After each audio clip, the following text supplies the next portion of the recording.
I'm Leland Vittert in Washington. About 15 million American kids, roughly 20%, have a diagnosis of a mental, behavioral, or developmental disorder. And Lord knows parts of the other 80% deal with constant problems, from bullying and self-esteem to making friends and academics. I'm writing Born Lucky to give them and their parents hope. I'm living proof you don't have to be defined by your diagnosis.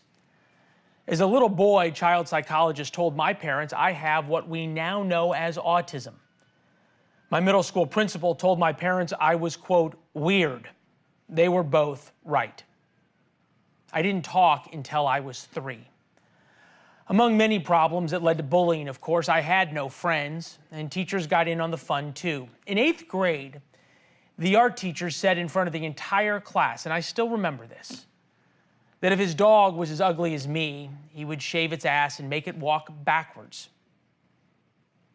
My dad made me go to art class the next day with the same teacher. And that's what this story is about, my dad. Dad refused to allow psychologists to diagnose me with anything. He knew the world wouldn't change for me. He had to change me for the world.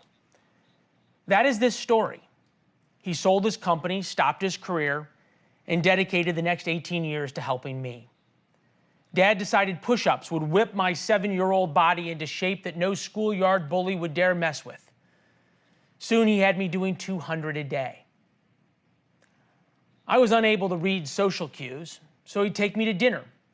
And when I became too loud or said something off rhythm, talked too much, he would casually sit there and tap his watch. That was my signal to stop talking. And later we would post-game what I had missed. My diagnosis as having an IQ spread from genius on half of the test to mentally retarded on others would have gotten me significant special treatment. That was in vogue during the late 80s and 90s. Dad knew a cruel world after high school would not make such accommodations. He was right. He became my best friend, for a long time my only friend, protector, cheerleader, and harshest critic. Those lessons took me from a kid who could barely talk and didn't understand basic social interaction to the battlefields of the Middle East, the White House North Lawn, and the anchor desk of 2 national networks. This is the love story of a father who quit his job to help his son, and how, with a lot of love, hard work, and unyielding standards, you don't have to be defined by a diagnosis. Nobody does. I know what you're thinking. The world doesn't need a TV journalist, of all people, lecturing parents on how to fix their autistic kids. And you're right. But that's not what this is about.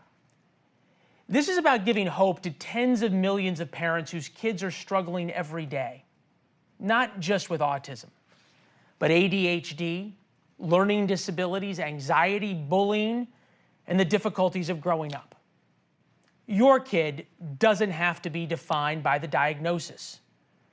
Life in the real world doesn't give participation trophies, and the experts aren't always right.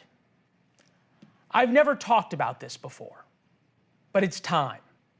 It's time to say thank you to my dad.